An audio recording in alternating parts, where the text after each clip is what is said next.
اور جا کر عزیز مصر کو میرا خط پیش کرو۔ خط لکھا یعقوب علیہ السلام نے، بینائی ختم ہو گئی، لکھوایا کسی سے، لے کر جاؤ۔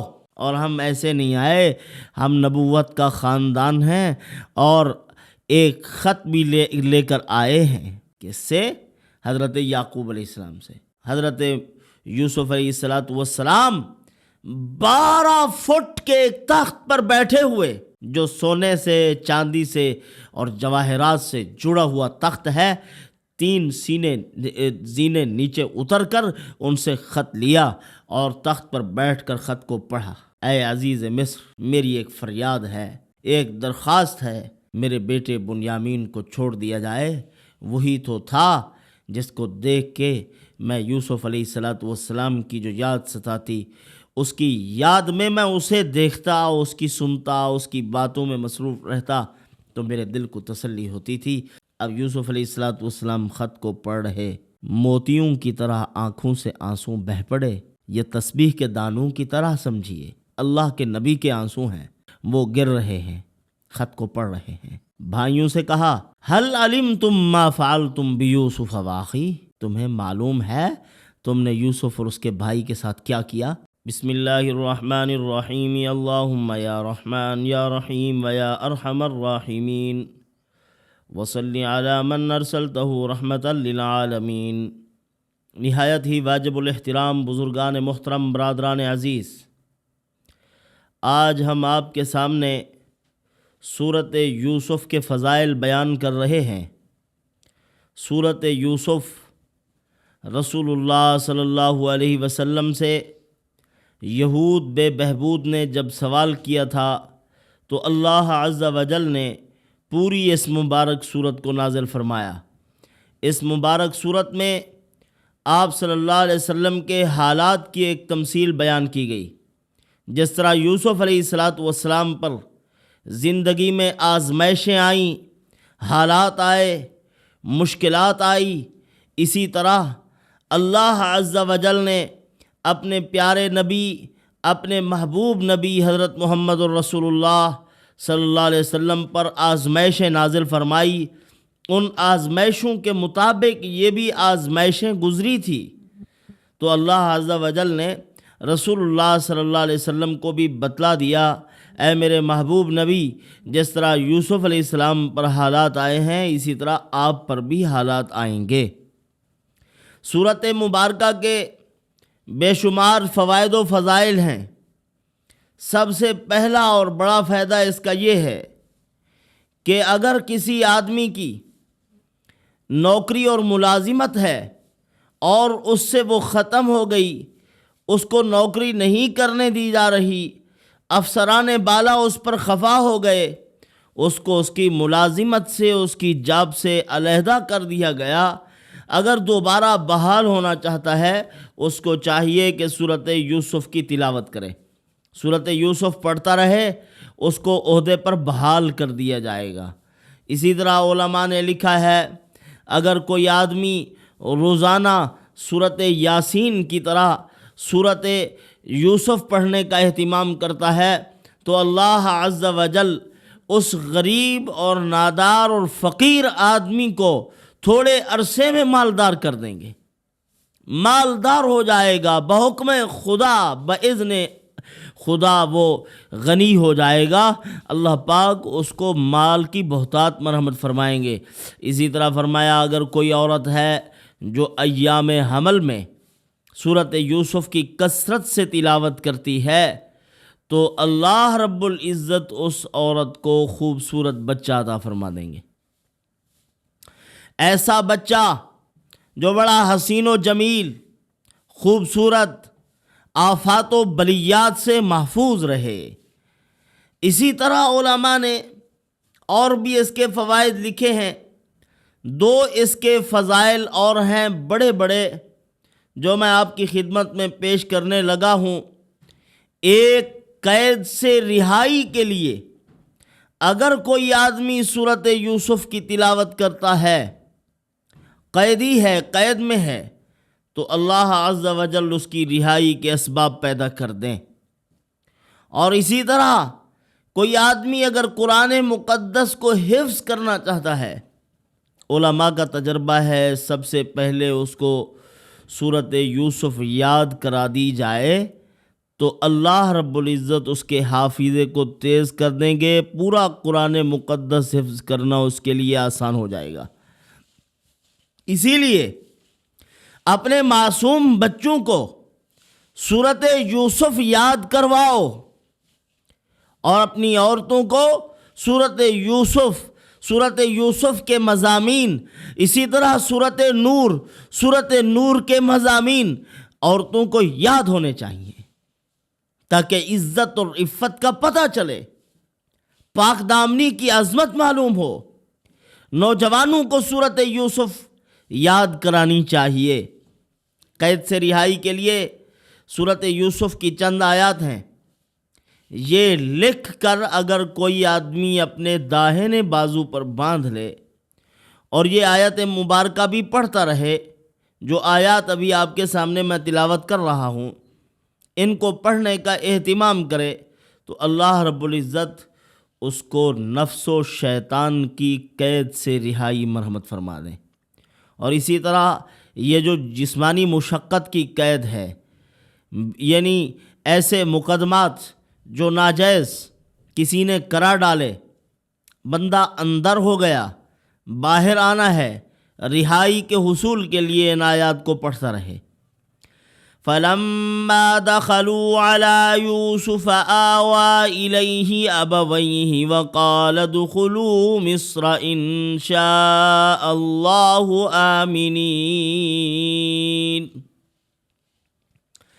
وَرَفَعَ أَبَوَيْهِ عَلَى الْعَرْشِ وَخَرُّوا لَهُ سُجَّدًا وقال يا أبت هذا تأويل رؤياي من قبل قد جعلها ربي حقا وقد أحسن بي إذ أخرجني من السجن وجاء بكم من البدو من بعد أن نزغ الشيطان بيني وبين إخوتي إن ربي لطيف لما يشاء إنه هو العليم الحكيم۔ ان آیات مبارکہ کو لکھ کے اپنے بازو پہ باندھ دے اور کثرت سے ان آیات کی تلاوت کرے، قید میں ہے تو رہائی ملے۔ اور یاد رکھیں، دنیا کو اللہ نے قید خانہ بنایا ہے۔ الدنیا سجن المؤمن، دنیا مومن کے لیے قید خانہ ہے۔ اس قید خانے سے رہائی کیسے ہو؟ اس قید و بند کی صعوبتوں سے کیسے نکلا جائے؟ کلی اور حقیقی فیصلہ تو موت کے وقت ہوتا ہے۔ انسان کو ہمیشہ کے لیے دنیاوی مسائل اور مصائب سے اللہ پاک نجات مرحمت فرما دیتے ہیں۔ دنیا میں رہتے ہوئے ان سے کیسے نجات حاصل کی جائے؟ دنیا تو ہے قید خانہ، اور قسم و قسم کے مصائب و آلام انسان پر پڑ رہے، ان مصائب و آلام سے کیسے نکلا جائے؟ وقتی طور پر اگر ان مشقتوں سے کوئی آدمی نکلنا چاہتا ہے، قید تو ہے، جیسے کہتے ہیں کہ 10 سال قید بمشقت، تکلیف دی جائے گی، ایذا پہنچائی جائے گی، پریشان کیا جائے گا قیدی کو، تو اسی طرح اس قید کی مشقت کو ختم کرنے کا ایک ہی راستہ ہے، وہ ایک کتاب ہے، وہ مقدس دستور حیات ہے، رسول اللہ صلی اللہ علیہ وسلم کی لائی ہوئی کتاب قرآن مقدس ہے۔ اس قرآن مقدس کی تلاوت سے، ان آیات بینات کو پڑھنے سے، اس مبارک کتاب پر عمل کرنے سے آدمی سزابہ مشقت سے نکل جاتا ہے۔ راستے اللہ پاک پیدا کر دیتے ہیں۔ قید تو ہے دنیا، قید کا مطلب یہ ہے کہ اپنے آپ کو کسی ضابطے کے تحت رکھو، قوانین شریعت میں اپنے سانچے کو ڈھالو، شتر بے مہار مت بنو، اور اللہ عز و جل باقی ہر قسم کے مشکلات، ہر قسم کی پریشانیاں، مجبوریاں اللہ پاک بندے کی ختم کر دیتے ہیں۔ سزا بمشقت نہیں ہے، قید ہے۔ قید کا معنی یہی کہ ضابطے میں رہو، اپنی من مانی اور مرضی نہ کرو۔ یہ وہ صورت مبارکہ میں نے آپ کے سامنے پڑھی، یوسف علیہ السلام، اللہ کے برگزیدہ پیغمبر حضرت یعقوب علیہ السلام، ان کے ابا نبی حضرت اسحاق علیہ السلام، ان کے ابا نبی حضرت ابراہیم علیہ السلام۔ اللہ تعالیٰ نے اس خاندان پہ کتنی آزمائشیں ڈالی، کس قدر پریشانیاں آئی۔ یہ آیت مبارکہ جب بیٹوں کے سامنے حضرت یعقوب علیہ السلام نے پڑھی، انما اشکو بثی وحزنی الی اللہ واعلم من اللہ ما لا تعلمون، یہ آیت،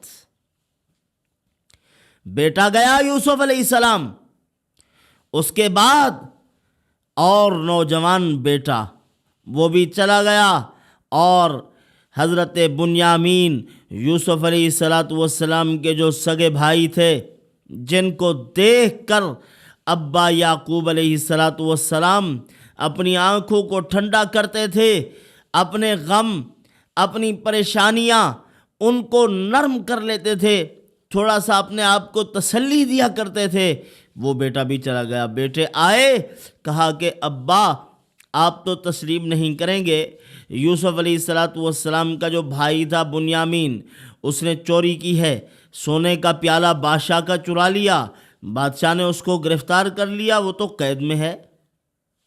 حضرت یعقوب علیہ السلام نے وہی بات کہی جو پہلے کہی تھی، بل سولت لکم انفسکم امرا، یہ بات تمہارے نفسوں نے گھڑ لی ہے، میرا بیٹا چوری نہیں کر سکتا،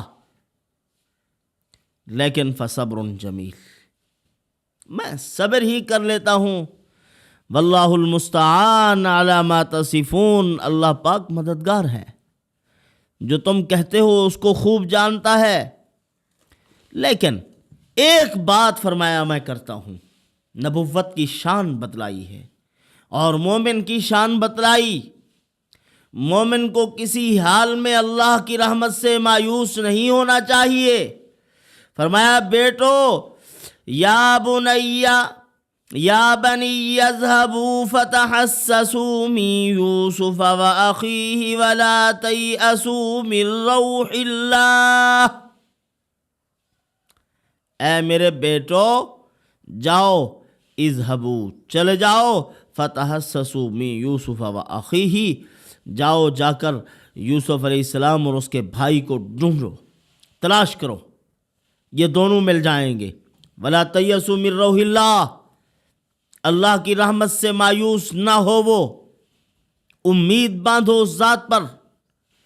وہ کہنے لگے یہ عجیب بات ہے، ابا اب بھی یوسف علیہ السلام کو یاد کر کے بیٹھا ہے، جو کہ قصہ پارینہ بن چکا ہے، اور 40 سال بیت چکے، یوسف علیہ السلام دنیا سے چلے گئے، خدا جانے کیا بنا ان کا، اور ابا اب بھی کہتا ہے کہ میں دل کی آنکھ سے دیکھ رہا ہوں یوسف زندہ ہے، یوسف کو لے آؤ، یوسف کو تلاش کرو، یوسف کو ڈھونڈو، یوسف بھی ملے گا، یوسف کا بھائی بھی مل جائے گا، جاؤ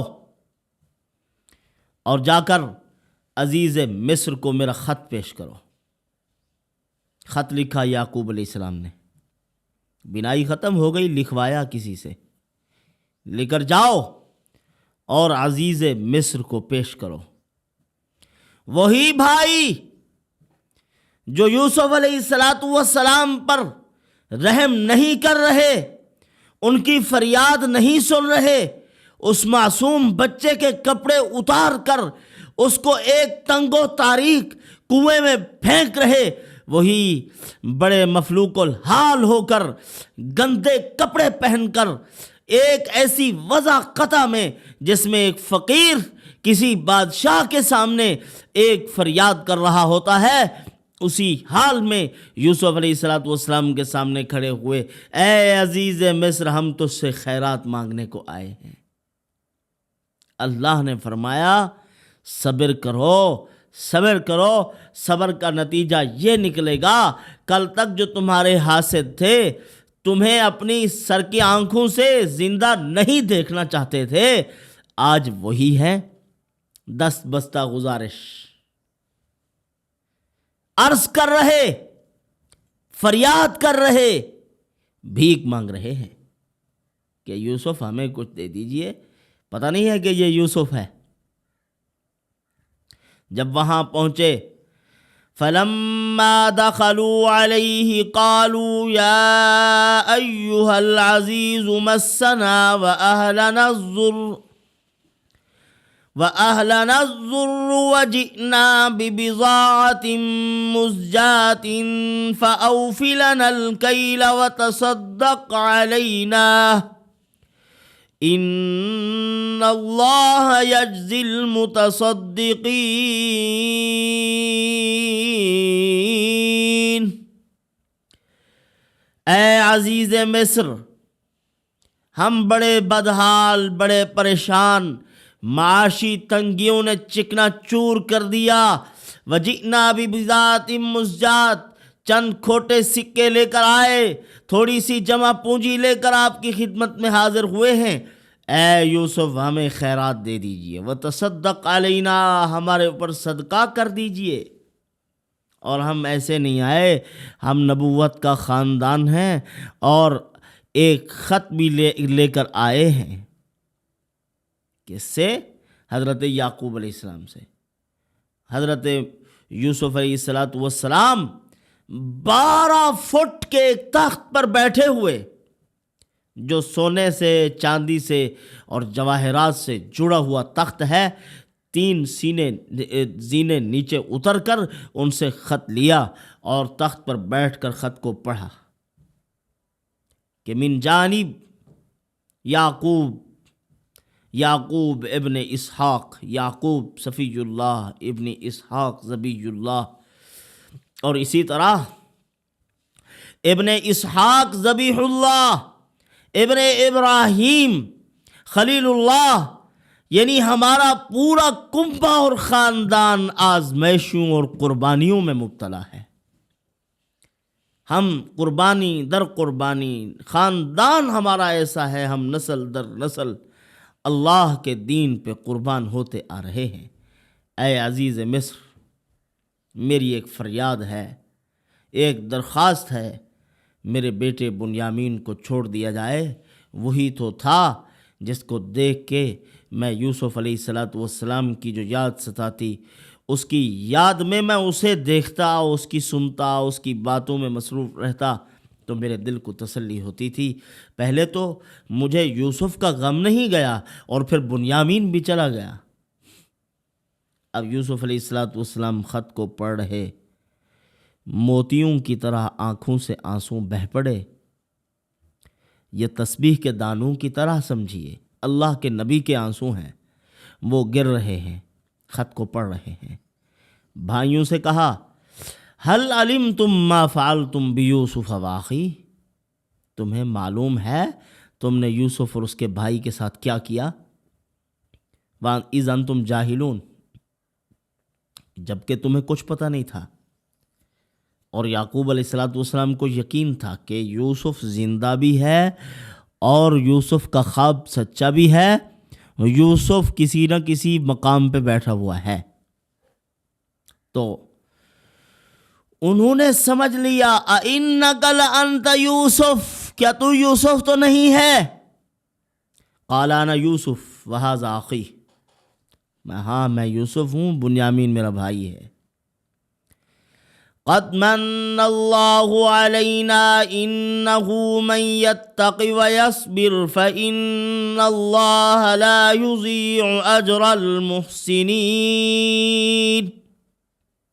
اللہ نے ہم پر احسان فرمایا، جو تقوی اختیار کرتا ہے، جو صبر کرتا ہے، اللہ عز و جل صبر کرنے والوں کو، تقوی اختیار کرنے والوں کے اجر کو ضائع نہیں کرتے، ضائع نہیں۔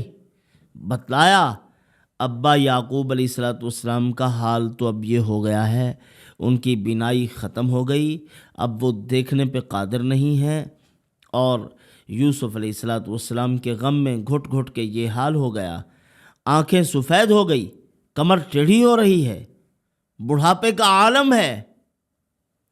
حضرت یوسف علیہ السلام کو اسی وقت کہا جبرائیل علیہ السلام نے، اے یوسف اپنا قمیص ان کو دے دیجئے، یہ لے کر جائیں اور ابا حضرت یعقوب علیہ السلام کے چہرے پر ڈالیں، ان کی بینائی فرتد بصیرہ، ان کی بینائی لوٹ آئے گی۔ فلما فصلت العیر، قافلہ جدا ہوا، مصر سے نکلا، ادھر حضرت یعقوب علیہ السلام فرما رہے ہیں مجھے خوشبو آ رہی ہے، مہک محسوس ہو رہی ہے حضرت یوسف علیہ السلام کی۔ اگر تم یہ نہ کہو کہ ابا نے تو بہکی باتیں شروع کر دی ہیں، تو فرمایا مجھے خوشبو آ رہی۔ علماء نے لکھا ہے 5 کلومیٹر کے فاصلے پر ایک کنواں ہے، اس میں حضرت یوسف علیہ السلام بیٹھے ہوئے، یعقوب کو خبر نہیں ہے۔ 250 میل دور سے ایک کپڑا، قمیص، لباس لے کر چلتے ہیں تو یوسف علیہ السلام کی یعقوب علیہ السلام خوشبو محسوس کر لیتے ہیں۔ یہ اللہ جس کو چاہے علم عطا فرما دے۔ جب یہ لے کر گئے، ان کی آنکھوں پہ ڈالا، بینائی لوٹ آئی۔ یہ کپڑا کون سا کپڑا ہے؟ امام راضی رحمۃ اللہ علیہ نے فرمایا یہ وہ لباس جب نمرود نے حضرت ابراہیم علیہ السلام کے جسم اطہر سے لباس اتارا تھا، اتار کر آگ میں ڈالا، جبرائیل علیہ السلام جنتی لباس لے کر آئے، حضرت ابراہیم علیہ السلام کو پہنا دیا، وہی پھر حضرت اسحاق علیہ السلام کو ملا، وہی پھر حضرت یعقوب علیہ السلام کو ملا، وہی لباس پھر حضرت یعقوب علیہ السلام نے حضرت یوسف علیہ السلام کو مرحمت فرمایا، وہی لباس پھر بینائی کے لوٹنے کا سبب بنا ہے۔ حضرت مجدد الفسانی رحمۃ اللہ علیہ فرماتے ہیں جنت کا لباس اپنی جگہ اہم ہے۔ امام راضی رحمۃ اللہ علیہ کی بات بھی تسلیم کر لیتے ہیں، کیا یوسف علیہ السلام کا وجود جنت کا کرشمہ نہیں تھا؟ جو کپڑا اور لباس حضرت کے جسم کو لگ جائے، اس میں اللہ نے یہ طاقت و قوت رکھی ہے، اللہ نے یہ کرامت رکھی ہے کہ اس کے آنکھوں پہ پڑنے سے بینائی لوٹ سکتی ہے۔ یہ یوسف علیہ السلام کا اپنا ہی لباس تھا۔ اللہ تعالیٰ نے حضرت کے وجود کو جنت کا ایک نمونہ بنایا تھا۔ حسن یوسف ہر جنتی کو ملے گا، تو حضرت کے اپنے کپڑے تھے، وہ بھیج دیے، اللہ تعالیٰ نے بینائی لوٹا دی تھی۔ تو برادران عزیز دیکھیں کس قدر دکھ میں وقت گزرا۔ انجام اللہ رب العزت بہتر کرتے ہیں اپنے نیک بندوں کا۔ اللہ کو نہ چھوڑیے، انبیاء کا دامن نہ چھوڑیے۔ حالات آتے جاتے رہتے ہیں، حرام کے قریب نہ جائیں، سود کے قریب نہ جائیں، دھوکہ نہ دیں، کسی کے ساتھ 2 نمبر ہی نہ کریں۔ حالات آئیں گے، ختم ہو جائیں گے، انجام اچھا ہوگا، ورنہ اگر حرام کی طرف چلے گئے انجام کے خراب ہونے کا زیادہ امکان ہے۔ اللہ پاک مجھے آپ کو ان معروضات پر عمل کی توفیق عطا فرمائے۔